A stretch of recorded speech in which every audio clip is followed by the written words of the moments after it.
আল্লাহ যখন কোনো মানুষের উপরে খুশি হয় তখন তার মধ্যে তিনটা আলামত প্রকাশ পায়, তিনটা চিহ্ন প্রকাশ পায়। দেখবেন আপনার মধ্যে যদি তিনটা চিহ্ন থাকে বা তিনটা আলামত প্রকাশ পায় তাহলে বুঝে নিন যে আল্লাহ এই মুহূর্তে আপনার উপরে সন্তুষ্ট আছে, আপনার কাজের উপরে আল্লাহ পাক খুশি আছে।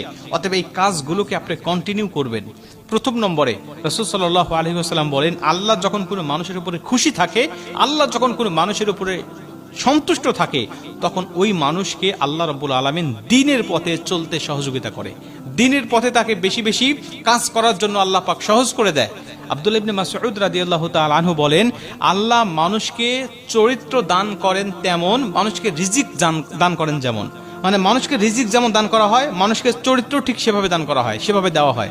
মানে আপনি যখন উত্তম চরিত্রের অধিকারী হবেন, আপনি যখন ভালো ভালো কাজ করবেন সমাজের মধ্যে, দেশের মধ্যে, তখন বুঝবেন যে আল্লাহ আমাকে এগুলো করার তৌফিক দিচ্ছেন, আল্লাহ এটা আমাকে দান করেছেন, যেভাবে আমাকে রিজিক দান করেন।